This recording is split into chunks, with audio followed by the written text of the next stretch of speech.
Le véritable art de la guerre, c'est de vaincre l'ennemi sans combat. Cette citation qui a plus de 2500 ans et qui provient de Sun Tzu s'avère totalement exacte dans le milieu du marketing. Et aujourd'hui, en analysant ta concurrence, on va voir de quelle manière est-ce que tu peux toi-même l'appliquer dans ton business. Et avant de commencer, si tu aimes mes vidéos, abonne-toi et n'oublie pas de cliquer sur la cloche pour ne pas rater les prochains épisodes. Je publie chaque semaine des formations 100% gratuites pour les entrepreneurs et ce sera le meilleur moyen pour toi de m'encourager à poursuivre ma démarche. Salut YouTube! Aujourd'hui, dans la continuité de la vidéo précédente qui traitait de l'analyse du marché d'un point de vue de ta clientèle, on va continuer à faire ce travail mais cette fois-ci d'un point de vue de ta concurrence.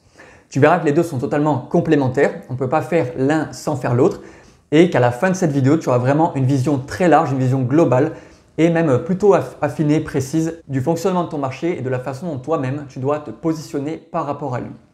Alors l'analyse de la concurrence, initialement on pourrait se dire c'est plutôt simple, j'ai qu'à regarder qui fait quoi en face de moi et j'aurai un plutôt bon aperçu de comment est-ce que je dois faire moi aussi. En vérité c'est quelque chose d'un peu plus poussé, un peu plus complexe et tu te rendras vite compte que énormément d'entrepreneurs font ça à moitié ou voire le font pas du tout ou en tout cas le font très mal. Le premier problème, c'est que la plupart des entrepreneurs se focalisent beaucoup trop sur leur concurrence. C'est vraiment une erreur, une fois que tu as mis à plat ta stratégie, une fois que tu as vraiment fait cette analyse initiale, que de poursuivre et de regarder en permanence ce que font les autres. Il faut que tu saches te détacher des chiffres, que tu saches te détacher de qui fait quoi en face de toi et que tu sois toi-même en capacité de délivrer ta propre stratégie et tout simplement de bosser dans la direction qui est la tienne. Premier point. Deuxième point, cette fois-ci c'est tout l'inverse. Il ne faut pas que tu passes à côté de cette étape. Beaucoup d'entrepreneurs se disent « c'est pas très important, je sais ce que veulent mes clients, je vais simplement leur offrir quelque chose qui leur correspond ». Le problème c'est que dans un point de vue branding, même de construction d'une marque, voire d'une entreprise à long terme, si tu n'es pas en capacité toi-même de savoir te démarquer, tu ne pourras jamais toucher le cœur de tes clients. Or, pour se démarquer, il faut déjà savoir qui fait quoi sur ton marché. Donc il faut vraiment avoir un bon aperçu pour être celui qui va sortir du lot, tout simplement. Donc aujourd'hui, on va faire ce travail ensemble. Je vais te donner toutes les étapes qui vont te permettre de faire une bonne analyse de ta concurrence. Il y aura un cas concret bien évidemment à la fin de la vidéo. Le but étant pour moi que tu saches le faire toi-même, que tu puisses le répliquer quand tu veux et que ça te serve à très long terme parce que c'est vraiment un outil surpuissant. Et avant de commencer, je voudrais te faire part de quelque chose qui me fait plutôt rire. Ceux qui me connaissent bien savent de quoi je parle du coup. J'ai tendance à être vraiment très agressif envers ma concurrence. Alors non pas envers les concurrents en soi, quand je les rencontre ou si j'ai affaire à eux en direct, j'aurais aucun souci, au contraire je serais courtois et totalement sympathique avec eux, il n'y a aucun problème. Néanmoins, et c'est ce que je t'invite à faire toi aussi, une fois que ma stratégie est mise en place, une fois que je sais où je suis et où je dois aller, tout ce qui va se mettre en travers de ma route, donc entre moi et mon objectif, sera considéré comme quelque chose à détruire, à atomiser littéralement. Et d'après moi, c'est la meilleure chose à faire si tu veux toi aussi progresser dans ton business. Or, si tu ne connais pas quelles sont les forces en présence sur ton marché, si tu n'es pas en capacité de savoir quels seront les obstacles qui viendront se mettre entre toi et ton objectif, tu ne sauras jamais comment est-ce que tu peux les faire sauter à ton tour. Donc l'analyse de la concurrence, elle a un autre avantage, c'est de savoir mieux te préparer à défoncer littéralement tous ceux qui seront en face de toi. Bref, on referme cette parenthèse et on va rentrer dans le cœur du sujet. Donc pour faire une bonne analyse de ta concurrence, la première des choses à faire, c'est tout simplement de lister tous les acteurs en présence qui vont te faire face sur ton marché. Donc là, rien de plus simple, tu les identifies directement, tu les notes sur une fiche de papier, sur un Word, ce que tu veux, et tu vas simplement faire une liste qui soit la plus claire possible. Le deuxième élément à prendre en compte, ça va tout simplement être d'être capable de résumer chacun de tes concurrents à une seule phrase donnée.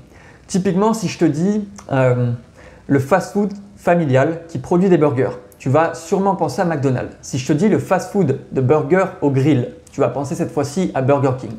Si je te dis le fast-food de poulet frit, tu vas penser à KFC. Bref, essaye de trouver une petite phrase comme ça qui va essayer de résumer chacun de tes concurrents, en tout cas chacune de leurs offres, de façon très simpliste. Ça te permettra à toi d'y voir beaucoup plus clair et de simplifier aussi ta vision de tous tes concurrents plutôt que d'avoir une liste et de ne pas savoir quoi en faire dès le départ. Dans la foulée, la troisième chose à faire, c'est simplement d'analyser visuellement ce que tu vas observer chez les concurrents en question. Donc je dis n'importe quoi, on reste pour le coup sur les fast-food. Quel est leur logo? Quelles sont les couleurs majoritaires qu'ils utilisent? De quelle manière est-ce qu'ils agencent les bâtiments à l'intérieur de chacun des fast-food? Quelles sont les chartes graphiques qu'ils emploient? Quelles sont les typologies qu'ils utilisent? Donc quelle est la police d'écriture? Est-ce qu'ils ont un uniforme? Comment se présente cet uniforme? Comment est-ce que les potentiels employés agissent par rapport aux clients? Bref, tous les éléments que tu peux observer, tu vas les lister à ce moment donné. ça va déjà te permettre d'avoir un très bon aperçu visuel, du coup, on va dire esthétique, design, de comment se présentent tes concurrents sur ton marché. Tu verras qu'en faisant ce travail, tu auras encore une meilleure vision de chacun de tes concurrents. Tu sauras donc les lister, tu sauras aussi les définir en une phrase et tu auras de façon plutôt simplifiée une image à leur attribuer, que ce soit une couleur, un logo ou une identité spécifique. Enfin, la quatrième chose à faire, et c'est la plus complexe de toutes, donc on va vraiment s'y attarder, c'est de définir quelles sont les caractéristiques générales qui sont communes à tous tes concurrents, à tous les business qui font partie de ton marché, le tien compris, afin d'identifier, disons, des curseurs sur lesquels chacun va se positionner.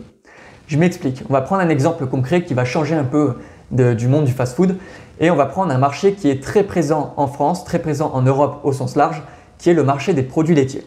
Donc imagine, on est dans le cas où tu veux lancer une offre de yaourt, pourquoi pas, tu veux lancer un nouveau yaourt sur le marché. Le marché du yaourt est quelque chose d'extrêmement concurrentiel. On a Nestlé, Danone qui sont présents en Europe, qui ont vraiment une forte influence, où les lobbies sont très puissants aussi sur le produit laitier en Europe et où il est très difficile de se positionner. A l'inverse, c'est un marché qui est très facile à identifier puisqu'on a beaucoup d'acteurs en présence. En général, quand tu vas dans un supermarché, quel qu'il soit, tu as un ou deux rayons qui sont dédiés aux produits laitiers, voire même dédiés aux yaourts simplement. Donc quand je dis yaourt, je parle de yaourt nature, yaourt sucré, même les yaourts crémeux style caramel chocolat, peu importe. Mais du coup, en faisant ce travail, tu vas te rendre compte que vendre un yaourt, c'est pas simplement vendre un goût dans un pot. Vendre un yaourt, c'est vendre des caractéristiques spécifiques. Ces caractéristiques sont toutes communes à chacun des concurrents qui sont présents sur ton marché. Et ces caractéristiques, tu vas devoir toi-même te positionner par rapport à elles. Et du coup, cette quatrième étape va vraiment t'inciter à identifier quelles sont toutes ces caractéristiques. Donc je fais à chaque fois je te symbolise à chaque fois un petit curseur, puisqu'on n'est jamais dans une caractéristique blanc ou noir. C'est toujours une nuance de gris sur laquelle tu vas toi-même te positionner, sur laquelle du coup tes concurrents vont eux aussi se positionner. Je te donne un exemple très concret. Prenons du coup les yaourts, une fois encore, admettons on lance une marque d'un produit, donc on est sur une stratégie de branding de produit, et notre yaourt peut avoir plein de caractéristiques. Ces caractéristiques peuvent être, est-ce qu'on est sur plutôt un pot ou est-ce qu'on est sur une bouteille? Or, tu verras qu'on n'est jamais soit l'un soit l'autre complètement, il y a plutôt un curseur et on va essayer de se positionner par rapport à l'un ou à l'autre. Si je te dis Actimel, ce n'est pas vraiment une bouteille, c'est un pot qui s'ouvre avec une étiquette, donc c'est un type de pot qui a la forme d'une bouteille.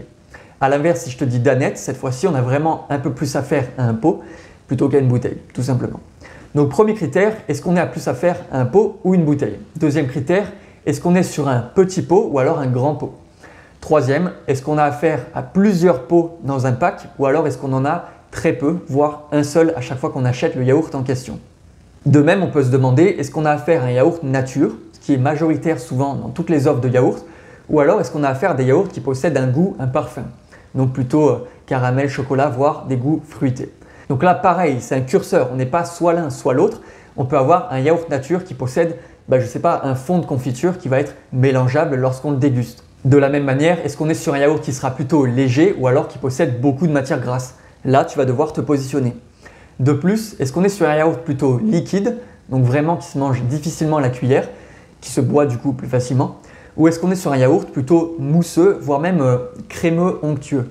C'est un autre critère à prendre en compte qui va faire se différencier les yaourts des uns des autres. Autre critère qui cette fois-ci est plutôt blanc et noir pour le coup, est-ce qu'on a affaire à un yaourt bio ou pas? Cette fois-ci là, j'avoue, il n'y a pas trop de curseur, c'est soit tu es organique, soit tu ne l'es pas. Autre question qu'on peut se poser, est-ce que le yaourt possède un goût unique, quels que soient les pots que tu vas prendre dans l'offre, ou est-ce que chacun des pots possède un goût différent? Ça paraît rien vu comme ça, mais en fait ça a un impact important pour la clientèle. Et selon les types de yaourts que tu vas acheter, selon le type de client que tu vas viser, ce sera très important de proposer une offre unique ou alors d'en proposer plusieurs différentes. Est-ce que ton yaourt possède un parfum léger, un goût léger qui va servir peut-être plus d'accompagnement et qui va peut-être être utilisé dans des recettes de cuisine? Ou est-ce qu'à l'inverse, on est sur un parfum plutôt fort, reconnaissable et qui va faire, disons, l'identité propre de la marque en question? De même, est-ce qu'on aura affaire à un packaging, donc un emballage plutôt ludique, humoristique, drôle, ou est-ce qu'on aura affaire plutôt à un emballage sérieux et plutôt adulte? C'est encore un autre critère qui permet de les différencier les uns des autres et il est très important à prendre en compte. Ce packaging est-il plutôt coloré? Est-ce qu'il a plutôt plusieurs gammes de couleurs? Ou alors est-ce qu'il est plutôt monochrome ou disons plutôt simple dans sa coloration? Et tu remarques que ce n'est pas la même chose que le critère précédent. Tu peux avoir un packaging qui soit sérieux mais avec plusieurs couleurs. Et enfin, on va rester sur un dernier critère. Je ne vais pas tous les faire, ce serait trop long, ça ne servira à rien surtout. Est-ce que ton yaourt a des vertus positives pour la santé? C'est quelque chose que tu mets en avant dans ton marketing? Ou alors pas du tout et tu te rends compte qu'en vérité, tu vas tout miser sur le goût, l'apparence, plutôt que cet aspect santé. Typiquement là, je te parle, ça pourrait être pourquoi pas des yaourts qui seraient plutôt orientés lait végétal sans lactose du coup, ou alors des yaourts avec un fort taux de vitamine D pour bien fixer le calcium. Bref, tous ces éléments qui vont permettre de valoriser un aspect santé plutôt qu'un aspect goût seulement.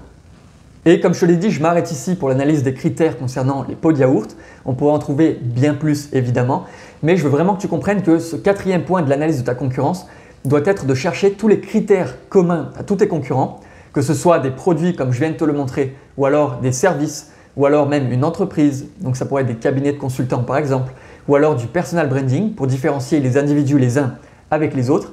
Bref, il faut que tu fasses ce travail d'analyse de quels sont tous les différents critères et tous les différents curseurs où vont se positionner chacun de mes concurrents et où moi-même à la fin je vais essayer de me positionner aussi.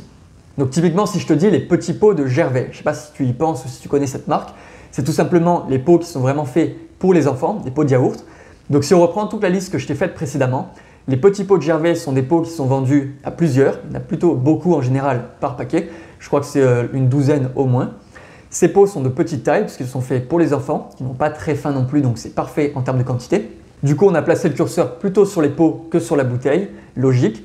Les pots en question ne sont pas liquides, donc le yaourt à l'intérieur est plutôt même assez solide. Enfin, c'est pas un solide, mais on va dire qu'il est très onctueux, voire compact. Le but étant qu'un petit enfant soit capable, avec sa cuillère, de le manger facilement sans en mettre partout à côté. Les pots en question sont très colorés. L'objectif, c'est vraiment de différencier chacun des parfums pour les enfants, qu'ils se rappellent du coup de chacun des parfums qu'ils vont manger et qu'ils puissent développer du coup leur goût à travers ça. De même, le packaging en général est plutôt ludique. On a affaire à des petits personnages qui ont l'air heureux et qui mettent vraiment en avant le côté produit laitier égale quelque chose de positif pour toi.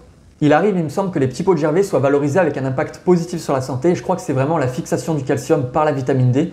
Si je ne dis pas de bêtises, c'est bien ça. Néanmoins, en général, hormis cet avantage-là, c'est le seul avantage sur la santé qui est valorisé par cette marque. Tu te rends compte qu'il y a du lactose, qu'il y a plein d'autres éléments et du coup, ils essayent de ne pas trop mettre ça en avant. De même, ce n'est pas du tout un produit qui est bio, donc qui est fait ni avec du lait végétal, ni avec des vaches qui ont été élevées dans des conditions qui nous permettent du coup de mettre en avant le côté bio. C'est plutôt quelque chose de fait de façon industrielle, donc ce n'est pas un argument pour la marque, elle le laisse de côté. De même que le taux de matière grasse, ce n'est pas non plus quelque chose qui est valorisé, c'est quelque chose que la marque aussi laisse de côté. Donc on soupçonne que sûrement c'est quelque chose de plutôt élevé. En tout cas, ces petits pots-là sont très sucrés et donc le côté santé vraiment, il est passé à la trappe. Enfin, ce sont des produits qui ont chacun un parfum qui est très marqué et il est très facile pour les enfants de s'en souvenir. Un petit pot à la banane est vraiment différent d'un petit pot à la fraise, d'un petit pot à l'abricot, tout simplement. Donc voilà comment est-ce qu'on peut par exemple, en prenant une marque parmi tes concurrents, si jamais tu vends des yaourts, la positionner sur tous les différents curseurs, donc tu les listes tous et tu mets son curseur à chaque fois pour savoir comment est-ce que cette marque-là fait pour se différencier de toutes les autres. Et ce travail-là, tu vas devoir le faire toi-même pour chacun de tes concurrents. C'est vraiment très important et c'est pour ça que je te dis c'est le point clé de l'analyse de ta compétition.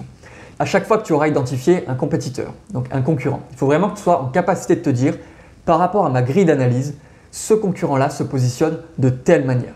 Ça va vraiment te permettre de simplifier ta vision des choses, de simplifier du coup ton analyse de ton propre marché pour savoir par la suite comment toi-même te positionner.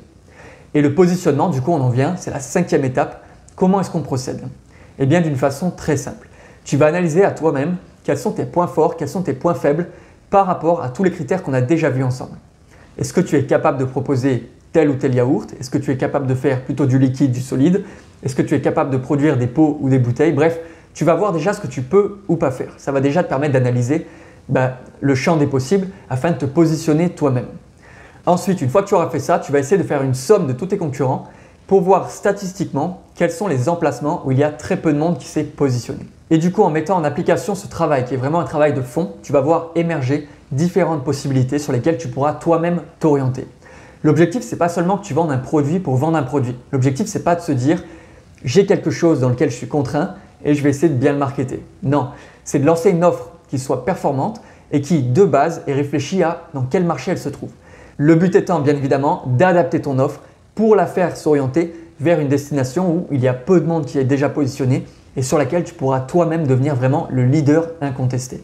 Enfin, il faut quand même que je te mette en garde sur un dernier point. Ce n'est pas parce qu'il y a une potentielle orientation où il n'y a vraiment personne que c'est la meilleure des choses à faire. Il faudrait essayer de savoir pourquoi est-ce qu'il n'y a personne, pourquoi est-ce que personne ne s'est positionné, est-ce qu'il y a des enjeux légaux, des enjeux technologiques, est-ce qu'il y a un refus de la clientèle d'acheter ce type de produit, c'est pour ça que du coup personne ne le propose. Bref, il est possible que ce ne soit pas le meilleur signe non plus de vraiment avoir personne de positionné. L'idéal pour toi serait d'avoir potentiellement quelques concurrents qui essaient de se positionner sur une chose en question, mais qui ne le font pas bien, pas de la bonne manière, ou en tout cas en n'ayant pas identifié qu'il y avait vraiment une orientation spécifique sur laquelle tu vas pouvoir toi-même les écraser. Et du coup, pour te donner un dernier exemple concret pour que je sois sûr et certain que tu aies très bien compris comment on analyse une concurrence et surtout comment est-ce qu'on se positionne face à elle. Repense à il y a peut-être une vingtaine d'années, peut-être même un peu plus. À cette époque-là, il n'existait aucun yaourt qui donne envie aux jeunes qui soient plutôt au lycée, donc on va dire les adolescents un peu plus, donc du fin collège, début lycée ou même fin du lycée. Il n'y avait pas d'offre qui permettait de toucher cette clientèle-là. Cette clientèle-là, c'est une clientèle un peu rebelle en général. On fait la crise de l'adolescence à cette période-là. On n'aime pas trop rentrer dans les cases du coup et répondre aux codes de la société classique et encore moins répondre aux codes de nos parents. C'est quelque chose qui est logique, classique à cet âge-là. Ok. À cette époque est sortie une marque qui a proposé quelque chose de vraiment innovant et qui a renversé, même bouleversé le marché des produits laitiers. Une marque qui a proposé un yaourt qui était dans une grande bouteille qui était facile à boire avec un goût très fort, qui mettait vraiment le paquet sur le côté gustatif, donc plaisant à boire, avec un packaging très coloré pour vraiment dissocier chacun des produits et surtout en s'adressant à une clientèle ciblée très spécifique, en l'occurrence ces adolescents-là. Cette marque-là, c'est Yop, tu la connais très bien j'imagine, et Yop s'est imposé comme un leader sur le yaourt à boire. Ça existait très peu, je ne dis pas que ça n'existait pas, mais ça existait très peu. Et c'est vraiment eux qui ont lancé cette mode, c'est vraiment eux qui ont su se démarquer face à la concurrence. Pour le faire, comment est-ce qu'ils ont procédé? Ils ont bien évidemment identifié qu'il n'y avait personne qui s'était positionné de cette manière, donc ils ont foncé vraiment pour tout miser là-dessus. Et surtout, leur positionnement marketing, leur positionnement de leur branding est venu en adéquation complète avec un segment de marché existant. Alors pourquoi est-ce que je te dis tout ça? Tout simplement parce que tu ne peux pas te passer de l'analyse de ton marché pour déterminer ton positionnement. Et ce sera donc la 6e étape à suivre, la dernière étape que tu dois mettre en place pour analyser ta concurrence et te positionner, c'est essayer de faire correspondre tous ces différents curseurs que tu auras analysés, tous ces brandings de couleurs, de design que tu auras analysés, toutes ces simplifications dans la définition de tes concurrents que tu auras pu voir dans l'analyse de la compétition avec des segments de clientèle donnés.